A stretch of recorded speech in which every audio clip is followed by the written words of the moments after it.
오늘 우리가 함께 나눌 이 본문의 말씀의 제목을 제가 정하면서 우리 함께 주보를 함께 다 같이 읽어보기를 소망합니다. 함께 주보의 내용을 읽어보겠습니다. 함께 읽겠습니다. 시작. 주님의 간절한 부탁을 들어봅시다. 이 제목을 제가 선정하면서 왜 간절한 부탁이라 하는 이름을 붙였냐면, 우리 요한복음 17장의 말씀은 너무나 잘 알고 있는 바와 같이 예수님께서 십자가상에 돌아가시기 전 마지막 기도의 내용입니다. 그렇다면 예수님이 하실 수 있는 가장 뜨거운 기도를 지금 이 요한복음 17장을 통해서 드러내고 계신 중일 겁니다. 그러므로 우리는 오늘의 본문을 나누어 갈 때 제목을 먼저 기억해야 됩니다. 주님의 간절한 부탁을 들어봅시다. 그럼 누구에게 부탁을 하고 있냐고요? 이 기도의 내용을 통해서 우리가 알고 있는 것처럼 이 부탁은 하나님께 드리고 있는 겁니다. 간절하게. 이제 예수님께서 이 땅에서의 30년의 생활을 마무리하시고 이제 하나님 품으로 돌아가시기 전에 남겨놓고 있는 이 세상의 사람들, 자신의 제자들에 대한 안타까움이 있는 거예요. 나는 이제 하나님의 품으로 돌아가겠으나 이 남겨져 있는 이 제자들은 어떻게 할 것인가? 나중에 믿게 될 하나님의 백성들은 어떻게 할 것인가? 이제 그들을 위해서 하나님께서 마지막 기도를 올려드리고 있는 겁니다. 하나님께 간절히 부탁하는 거죠. 그럼 이제 우리는 남은 자로서, 이 땅에 남아있는 자로서 우리를 위하여 예수 그리스도가 하나님께 마지막으로 무슨 기도를 하였는가, 그것에 집중해 볼 필요가 있습니다. 오늘의 본문의 말씀 다시 한번 읽어보기를 원합니다. 함께 읽겠습니다. 시작.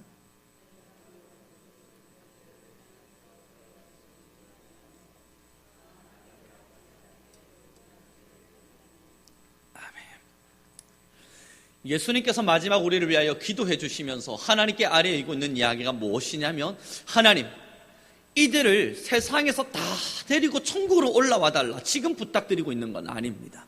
지금 내가 부탁드리고 하나님께 또한 부탁드리고 있는 것은 이들이 제발 악에 빠지지 않도록 이들의 삶을 보존하여 주십시오.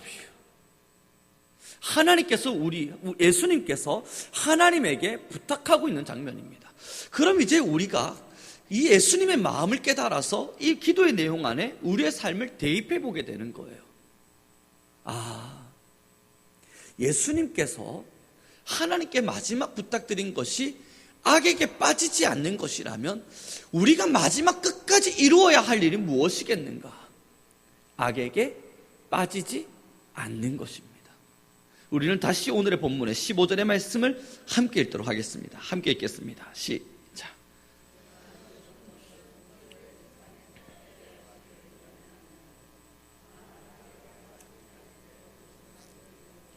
아멘. 그럼 여러분, 이 보전이라고 하는 단어의 뜻은요, 온전하게 지킨다라는 뜻이 있습니다. 그냥 지켜내는 것이 아니라 온전하게 지킨다. 그럼 이제 한 가지를 더 고민해야 되는 거예요. 온전하다는 단어의 뜻은 무엇인가? 흠이 없다입니다. 흠이 없다. 상처가 나지 않았다. 그럼 이게요, 이 한마디를 다시 정리해 보면, 보존한다는 것은 흠 없고 상처가 나지 않도록 원래의 모습 그대로의 상태대로 지켜낸다는 것입니다. 악으로부터. 사랑하는 우리 성도 여러분, 세상의 풍파를 살아가면서 수많은 악함들이 우리에게 유혹으로 찾아오게 될 때에 우리는 그 악함 속에서 날마다 넘어져가며 하나님께 구합니다. 주님, 나 오늘 또 넘어졌습니다. 주님, 또 내일도 넘어집니다. 주님, 나 어떡합니까? 지금 내 마음과 내 심령의 상태에는 수많은 상처가 남아 있습니다. 그렇게 우리는 날마다 우리 앞에서 온전하지 못한 우리의 죄들을 바라봅니다. 그런데 주님의 말씀이 참 이상한 듯 들려진다는 거예요. 주님은 마지막으로 돌아가시면서 이들을 온전하게 지켜달라 부탁하였다는 겁니다. 흠이 없도록 말이에요. 그리고 나서 예수님의 죽으심 앞으로 서게 됩니다. 그가 십자가 상에서 모든 피와 물을 흘리시고 하나님을 향해 외치며 한마디의 말씀을 던집니다. 다 이루었다. 다 이루었다. 그가 이 땅에서 하나님의 말씀에 예언하신과 마찬가지 예수 그리스도께서 이 땅에서 말씀하신 어떠한 것도 이루어지지 않은 것이 없도록 다 이루어진 채 이제 예수 그리스도는 생명을 다합니다. 그럼 이제 이 말씀을 접하면서 우리는 알게 돼요. 정말로 우리에게 보존되어짐이라는 것이 무엇인가? 우리가 흠도 없이 하나님 앞에 온전히 선다는 것이 무엇인가? 예수님께서 마지막으로 하나님께 부탁하며 이들을 끝까지 지켜주십시오라고 부탁하고 있는 이야기는 무엇인가? 이제 십자가의 사건 앞으로 서야만 합니다. 사랑하는 우리 성도 여러분, 십자가의 그 죽으심이 여러분의 모든 죄를 도말하였음을 믿으십니까? 그렇다면 우리는 지금까지 주님께서 나의 심령의 원죄라고 불려지는 가장 악한 죄를 지우셨다면 지금도 여러분들께서 짓고 있는 모든 죄를 지워가실 것임을 믿으십니까? 그걸 믿는 우리가 주님 앞에 왜 회개하지 않는가? 우리의 모든 죄악을 도말하시고 우리를 회복시키심으로 말미암아 우리에게 다시 새 생명을 주실 수 있다는 것을 믿고 있는 우리가 왜 주님 앞에 우리의 죄를 고하기를 두려워하는가? 이제는 우리는 이 질문 앞에 다시 서야 합니다. 사랑하는 우리 성도 여러분, 하나님께서, 예수님께서 이 땅의 마지막에 생을 마감하시며 하나님께 우리를 보존하게 해달라 부탁하신 것은 그 뒤에 말씀을 통해 나오는 것처럼 하나님 안에 거하게 해달라는 부탁입니다. 이 본문의 말씀의 뒤를 내용을 살펴보면요, 아버지여 내가 아버지 안에 거한 바와 같이 그들도 아버지 안에 거하게 허락하여 주십시오. 이 말씀을 하고 있다는 것은 이제 우리의 모든 삶이 하나님의 울타리, 하나님의 영역, 하나님의 그 거하심 안에 우리가 임재되어지고 우리가 또한 그 안에 거하고 있는 것, 우리가 그 안에 살고 있는 것을 이야기합니다. 여러분, 이제 우리는 함께 생각해 볼 문제가요, 집에 있어요. 우리가 집 안에서 열심히 자고 있을 때 바람이 막 붑니다. 그 바람이 불 때에 저도 한 번씩요, 강한 바람이 불면 야, 이러다가 창문이 깨지는 건 아닌가 생각날 때가 있어요. 창문의 흔들림 속에서 야, 이러다가 정말 창문이 흔들리다가 뽑히진 않을까 하는 생각은 하지만 그 바람 부는 것을 보면서 제 마음 안에 이러다가 집이 무너지는 건 아닌가, 내가 이러다 죽는 건 아닌가, 그리 심각하니 만큼 고민한 적은 많지 않습니다. 웬만한 바람 앞에서는 말입니다. 왜냐하면 집이 나를 지켜줄 거라고 하는 믿음이에요. 겨우 저 시멘트로 지어진 저 집이 말입니다. 아무것도 아닌 듯 보여지고 그저 사람들이 이겨놓은 그 시멘트로 지어놓은 집이 저의 생명을 지켜줄 거라고 믿고 저는 안전하게 그 안에서 잠에 듭니다. 그리고 그 다음날 당연히 일어날 것이라 믿습니다. 태풍이 몰아치고 있는 밤에도 저는 편안하게 잠이 듭니다. 제가 예전에 캐나다에서 살 때예요. 여러분, 캐나다 바람이 한번 몰아치기 시작하면 심각하게 몰아칩니다. 그래서 그들은요, 지하집을 반드시 만들어 놔요. 태풍이 심하게 불면 그들은 지하집으로 숨어 들어가는 겁니다. 집은 무너질 수 있기 때문에. 그럼에도 웬만한 캐나다의 그 강한 바람이 몰아쳐도 저는 편안히 침대에서 잠자리에 들었습니다. 왜냐하면 그 시멘트 집이 저를 지켜줄 거라 믿었기 때문에. 여러분, 하나님 안에 거한다는 것이 뭐라고 생각하십니까? 왜 끝까지 보존되게 허락해달라 하시면서 그 뒤에 말씀에 하나님이여 내가 아버지 안에 거한 바와 같이 그들도 아버지 안에 거하게 허락하십시오 라고 말하고 있는 이유는 정말로 하나님 안에 거하면 거센 풍파가 몰아치더라도 그 거센 풍파를 지금 내가 직접 맡고 있진 않습니다. 하나님의 보호하심 아래 있음을 내가 확신하게 되고 하나님의 보호하심 아래 있음을 내가 믿게 됩니다. 그 세상의 거센 풍파가 지금의 나의 당장의 삶에 어떠한 영향을 끼치지는 못해요. 문제는 그 영역 밖에 있을 때입니다. 왜 우리 안에 회개의 영이 일어나지 않는 줄 아십니까? 왜 우리 안에 주님께서 우리의 모든 죄를 사하여 주실 것임을 믿음에도 불구하고 우리의 죄를 주님 앞에 고하지 못하는 줄 아십니까? 하나님 안으로 들어가는 것이 무서워서 그렇습니다. 정말로 하나님의 말씀 안으로 들어가게 되면 내 삶에 참 많은 것들을 포기해야 된다는 이 두려움이, 정말로 하나님 안으로 내가 올인하게 되어지면 내 삶에 내가 누리고 싶어하는 이 즐거움을 포기해야 된다는 이 두려움이 하나님 안으로 들어가지 못하게 하는 거예요. 그래도 하나님 안에 거하기보단 잠깐의 세상의 향락을 즐기고 싶어하는 마음입니다. 여러분, 이러한 예가 어떻게 드려드리는 게 좋을까요? 화가 난 적 있으십니까?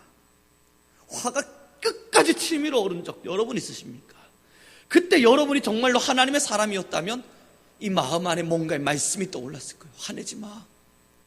너의 안에 성령을 훼손하지 마. 너의 안에 있는 성령을 훼손하지 마. 끊임없는 음성이 들려줬을 겁니다. 그런데 그때 거절하고 싶지 않으셨습니까? 이 성령의 음성이 분명히 있음에도 불구하고 그것을 억제하고 진눕밟고 하나님의 그 성령을 훼손하지 말라는 음성을 들었음에도 불구하고 화를 내기를 즐거워하는 거예요. 왜 그랬을까? 포기하고 싶지 않아요. 지금 내가 이 화나고 있는 이 마음을 성령의 아무리 강한 음성이라 하더라도 지금 내 이 본성을 포기하고 싶지가 않아요.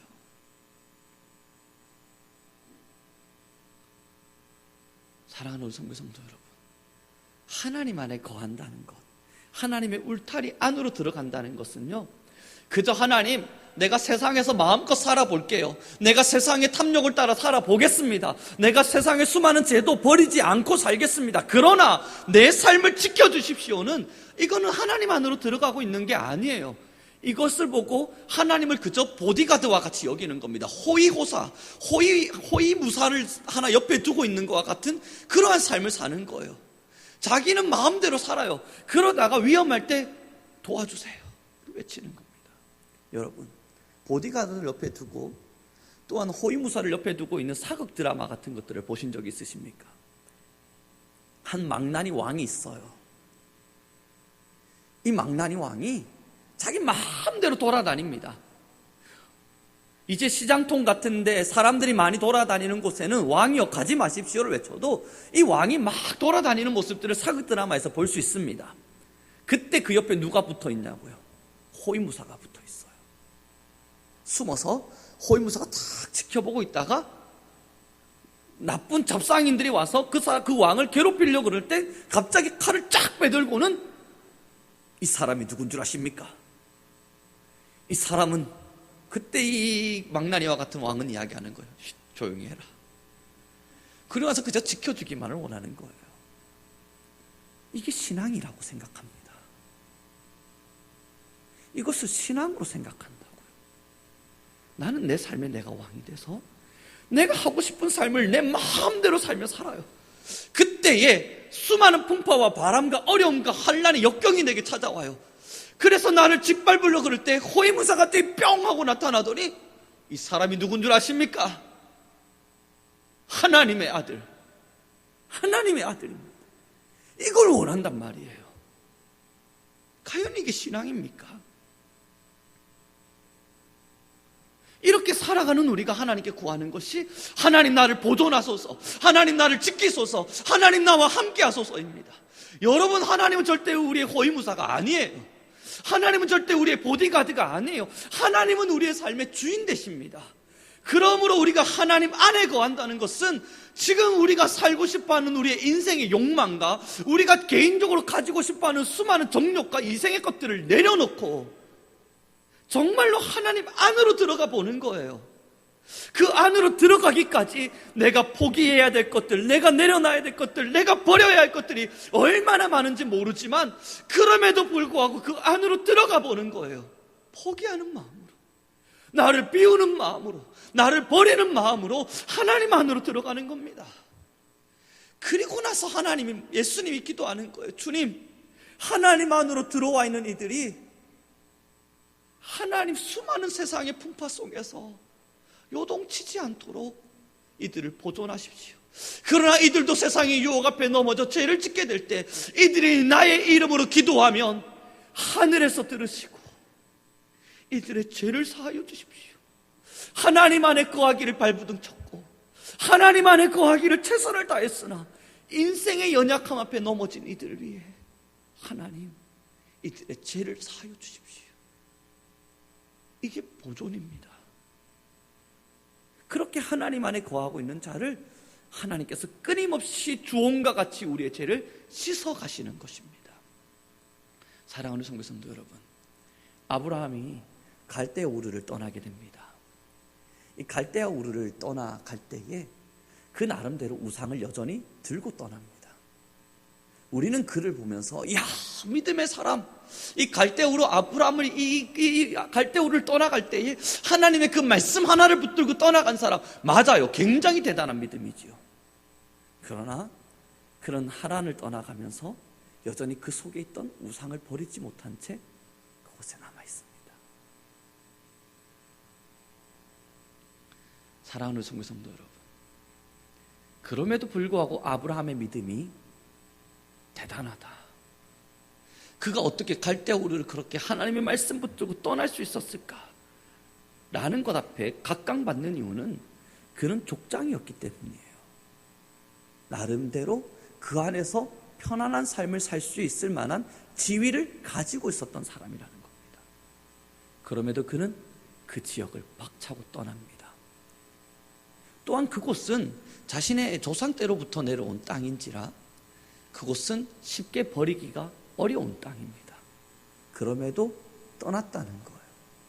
더 대단한 것은 어디로 가야 할 바를 알지 못한 채, 하나님이 어디로 자신을 인도할지를 알지 못한 채 믿음 하나 붙들고 떠난 겁니다. 하나님 안으로 떠나는, 하나님 안으로 들어가는 여정이 이와 같습니다. 사랑하는 성도 여러분, 여전히 내 삶에 내가 누려야 될 것들을 꽉 부여잡고 떠나라 주님 이리로 오십시오, 떠나라 주님 여기로 오십시오, 지금 너의 그 삶을 떠나라 주님 여기로 임재하십시오, 지금 나는 아무것도 버릴 수 없사오니, 지금의 내 마음에 어떠한 제약도 버릴 수 없고, 지금의 나의 삶에 어떠한 습관도 버릴 수 없고, 지금 나의 삶에 어떠한 생각도 버릴 수 없고, 나의 어떠한 가치도 버릴 수 없사오니 주님 지금 내가 머물러 있는 이 자리로 임재해 주십시오. 이게 어쩌면 우리의 신앙일 줄 몰라요. 이렇게 살아가면서도 하나님께 우리의 보존을 요구하고 하나님께 우리를 도와달라고 하는 것입니다. 사랑하는 성도 여러분, 떠날 때를 알고 떠나는 것이 하나님의 진실한 은혜입니다. 지금 우리 안에 버려야 할 것이 무엇인지를 알고 버리는 것이 하나님 안에 깨어있는 자의 마음입니다. 축복합니다. 정말로 주님 안에 살기를 원하신다면 내가 하나님으로부터 받아야 할 것이 무엇인가를 세하지 마십시오. 정말로 하나님 안에 거하기를 원하신다면 하나님께서 내게 주실 것이 무엇인가를 먼저 셈하지 마십시오. 정말로 하나님 안에 거하기를 원하신다면 내가 하나님께 받아야 할 은혜가 무엇인가, 주님은 내 삶을 어떻게 지켜가실 것인가를 셈하기보단 내가 주님 안에 버려야 할 것이 무엇인가, 내가 주님 안에서 포기해야 될 것이 무엇인가, 아직 내가 주님을 위하여 포기하지 못하고 있는 것이 과연 무엇인가, 이것을 먼저 계수해 보시기 바랍니다. 그리고 그것부터 비워가는 거예요. 그럴 때 그 비워진 자리에 하나님의 은혜가 부어지는 것입니다. 여러분, 이 잔에 물이 가득 차 있을 때 우리는 이것을 비웁니다. 버리고 그 다음 새 것을 담아요. 제가 요즘 차를 잘 마십니다. 계속 차를 마시고 있는데 건강해야 되지 않습니까? 요즘과 같은 시기에 아프면 더 안 될 것 같아서 계속 건강을 챙기기 위해서 안 먹던 종합 비타민부터 시작해 제가 할 수 있는 최선을 다해 약을 꼬박꼬박 챙겨 먹고 있습니다. 하나님께서 이번 이 코로나 사태를 통해서 저를 변화시키신 가장 큰 변화입니다. 먹으라 해도 먹지 않았음에도 불구하고 이제는 먹지 말라 그래도 챙겨 먹고 있어요. 아프면 이 아픈 것 또한 범죄다 싶어서 차도 건강차를 준비해서 홀짝홀짝 쉬지 않고 마시고 있습니다. 근데 이 컵이 너무 아까운 거예요. 종이컵을 계속 쓰다가 보니까 이젠 머그잔으로 바꿔야겠다, 너무 많이 쓴다 싶어서 머그잔에 담그었습니다. 그리고 나서 제가 지금 저희 교회에 있는 차 하나를 타서 열심히 마시다가 이제 이것만 계속 마시니까 질리지 않습니까? 새 차를 다시 갈아서 넣어서 물 부었어요. 컵을 씻기가 귀찮아서 그냥 비우기만 하면 그 맛이 지워질 거라 생각을 하고 다른 차를 넣고 물을 붓고 마셨는데 이 맛이 이상한 겁니다. 제가 알고 있는 차의 맛이 아닌 거예요. 너무 많은 맛이 혼합된 맛이 느껴지는 거예요. 그때 제가 알았어요. 이게 다 마셨다고 그냥 털털털 털었다고 그 맛이 지워진 게 아니구나. 다른 차를 부었더니 그 맛이 여전히 남아있는 겁니다. 잔여물이. 그래서 한 모금 콕 마실 때마다 진한 원래 차의 맛이 들어왔다가 그 뒤끝으로 이상한 차의 맛이 쏙 따라 들어오면서 괜한 불쾌감을 주는 겁니다. 여러분, 아무리 귀찮아도 다음 차를 마시실 땐 컵을 씻어 주십시오. 마찬가지예요. 정말 하나님의 성령이 우리에게 부어지기를 원한다면 먼저 내 것을 씻어내는 작업이 필요해요. 그러지 않고 가만히 씻지 않고요, 뭔가 없는 것처럼 여러분 한번 살짝 묻어놔 보십시오. 하나님 앞에 정말 죄를 자복하고 하나님 앞에 진실한 죄를 하나님께 드림으로써 하나님 씻어주십시오. 이 죄를 씻어주십시오. 예수 그리스도의 피로 말미암아 씻어주십시오. 구하지 않고 그냥 없는 것처럼 한번 꽉 눌려놔 보십시오. 성령이 내게 부어진 것 같이 느껴지지만 살다 보면 다시 그 맛이 돋아 올라올 겁니다. 끊임없이 돋아 올라와서 언제 내가 성령에 충만했던 사람인가, 언제 내가 이 죄를 잊었던 사람인가 놀라우리만큼 그 죄가 다시 돋아날 것입니다. 사랑하는 우리 성도 여러분, 정말 성령의 은혜 안에서 하나님의 은혜가 여러분들에게 부어주시길 소망하십니까? 이제 우리가 해야 될 일은 하나님의 은혜가 과연 무엇일까를 고민하기보단 지금 내 안에 버려야 할 것이 무엇일까? 씻어야 할 것이 무엇일까? 아직 내가 씻겨지지 않은 부분이 무엇일까? 그것을 먼저 개수하셔야 합니다. 내가 변하지 않았는데 하나님의 임재를 구한다. 이것이 거짓말이죠. 나는 변한 것이 없는데 세상이 변하기를 원한다. 여러분, 세상에 그런 사람들 비일비재하지만 그 수많은 사람들 어떤 누구도 세상을 바꿀 수 없습니다. 자신이 세상을 변화시키고자 자신이 변할 때 그때야 세상이 바뀌는 겁니다. 마찬가지. 정말 신앙인으로 하나님의 진실한 백성으로 우리가 일어나기 위해서라면 내가 지금 비워야 할 것, 버려야 할 것, 포기해야 될 것이 무엇인지를 계수하고 하나님 안에 이것이 지워지기를 간절히 구해야 하는 것입니다. 사랑하는 우리 성도 여러분, 그러나 하나님의 은혜를 계수하지 않아도 계수할 수 없을 겁니다. 여러분들이 정말로 내 안에 있는 무언가를 비우기 시작하는 순간 계수할 수도 없을 만큼 위대한 하나님의 그 찬란한 은혜가 우리 위에 강력한 빛으로 임재할 것입니다. 그건 계수의 정도가 아니에요. 숫자를 셀 수 있는 어느 정도의 수치의 정도가 아니에요. 성경에 말씀하고 있는 바와 같이 감당할 수 없는 은혜로 하나님은 우리를 지켜가실 것입니다. 다시 본문의 말씀 17장 15절의 말씀을 읽어보겠습니다. 함께 읽겠습니다. 시작.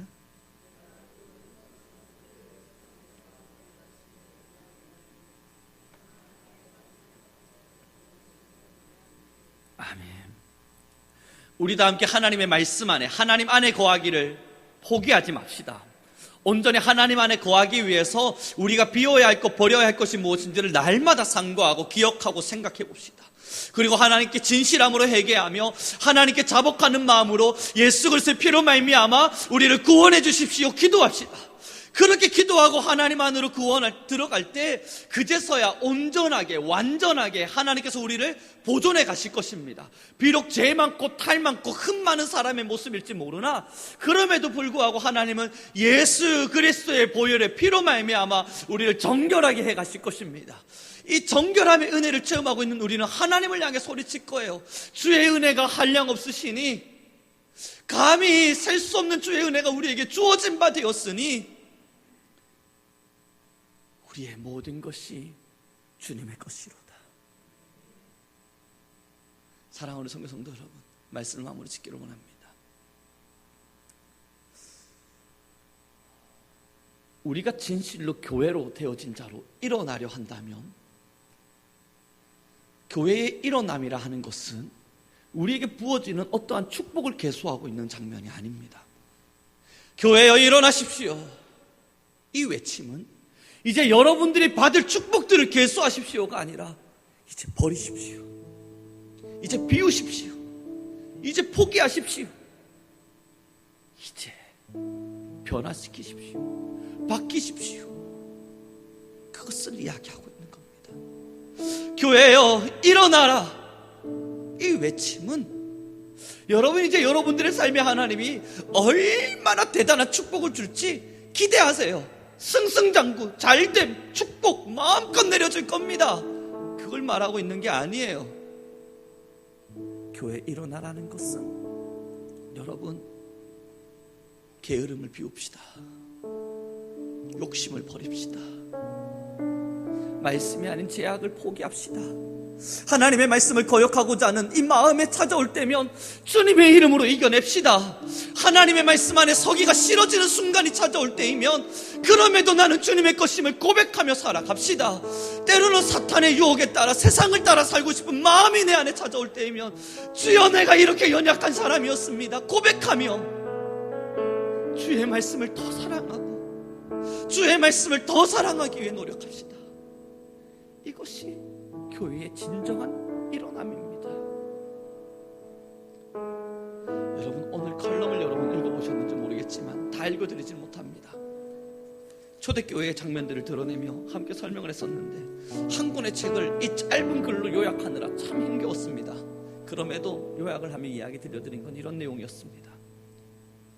초대교회, 우리가 이 400여 년의 시간 동안 기억하고 있는 선교자들은 여러분 몇 명 있습니까? 사도 바울 정도? 몇 없어요. 그러나 이 400년 동안 기독교는 엄청난 탄압과 극심한 아픔과 많은 이들을 향한 핍박이 있었습니다만 이 초대교회라 불려지는 이 400여 년의 시간은요, 가히 사람이 셀 수 없을 만한 교인들의 급증이 일어났던 순간입니다. 급증하게 숫자들이 일어났어요. 어떻게 그런 일이 일어났을까? 유명한 선교사들이 많았나? 아닙니다, 여러분. 우리가 알고 있는 경우 겨우 사도 바울 정도 아닙니까? 누구 또 있겠습니까? 그러나 이 400여 년의 시간 동안 말도 안 되는 숫자만큼 기독교가 기하급수적으로 늘어나기 시작합니다. 왜 이런 일이 일어났을까? 그들이 앞에 서서 많은 사람들이 대중들을 놓고 여러분 예수님을 믿으십시오 외쳤는가? 아닙니다. 그들은 지하 동굴 속에 숨어서 예배할 때마다 숨어가며 자신들의 존재를 숨겨야만 했던 사람들입니다. 자칫 잘못하면 죽으니까. 그럼 그들이 일어나서 나 예수님 믿는 사람입니다. 당신 예수님 믿어야 합니다. 복음을 들어보세요. 교회를 다녀야 합니다. 그렇게 가르쳤는가? 아니에요. 그러다가 신고당하면 온 교회가 멸살이에요. 그런데 어떻게 그런 기하급수적인 부흥이 일어날 수 있었냐고요. 역사에 이교도들이, 하나님을 믿지 않는 역사학자들이 그때 당시 기독교인들을 평가하며 이런 기록을 해놓은 겁니다. 짧게 읽어보면요, 중간에 이런 이야기가 있습니다. 그리스도인들은 상부상조를 실천하며 궁핍한 사람들을 돕는 공동기금을 운영했다. 그러면서 한 비평가가 이런 기록을 한 것이 있습니다. 공공장소에서는 침묵하고 구석진 곳에서 말하는 사람들이라는 표현을 썼다. 그리스도인 가족 중 하나가 굶주림에 처하면 그리스도인 공동체가 며칠간 금식을 하며 그 가족에게 필요한 음식을 제공했다. 이런 일들이 주변 사람들의 입에 오르내렸다. 기하급수적인 교회의 부흥이 일어났던 이유는 모든 사람들이 대거 모여서 예수님을 믿으라 외치고 있었던 것이 아니라 진짜 삶으로 실천하는 그리스도인들이 있었던 겁니다. 하나님 안에 거하기 위해서 욕심을 포기하고 삶의 자신들이 누려야 할 것들을 내려놓고 자기도 가난하지만 지금 당장 먹을 것이 없는 이들을 위해서 금식하며 기도했습니다. 그리고 그 금식을 통해 남은 음식을 그 굶주려가는 이에게 나눠주는 거예요. 이런 이야기들이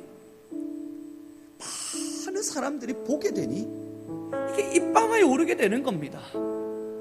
예수님을 믿지 않는 역사학자들도 그때 당시 기독교인들을 이런 식으로 평가할 수밖에 없도록 많은 기독교인들이 이런 삶들을 실천하며 살았던 것입니다. 우리 교회 일어나야 합니다. 그 일어난다는 이야기가 뭐냐고요, 여러분? 다 같이 일어나서 데모를 할까요?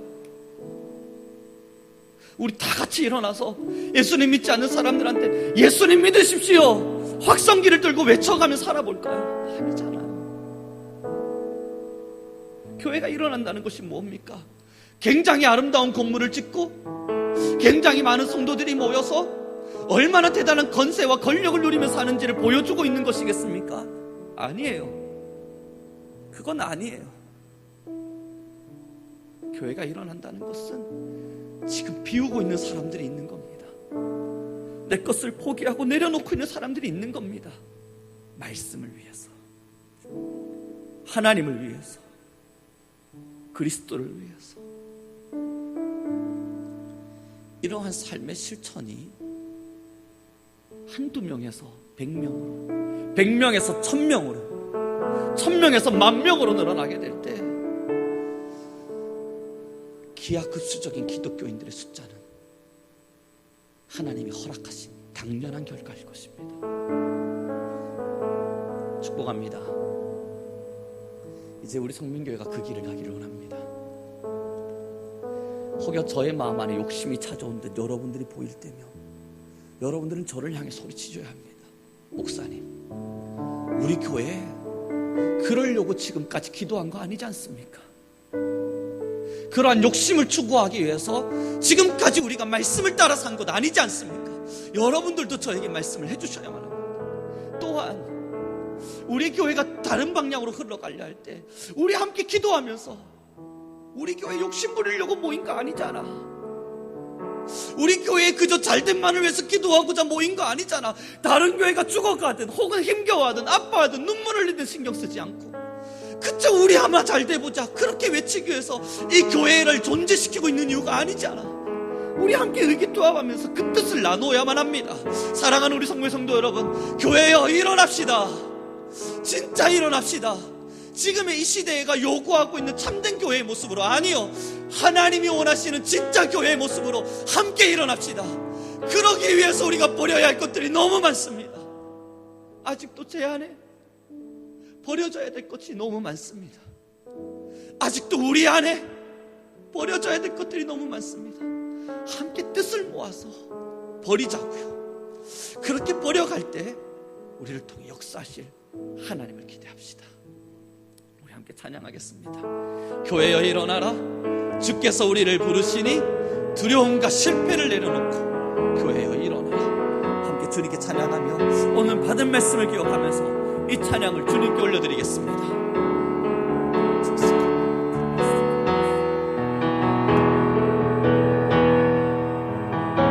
교회여 일어나라.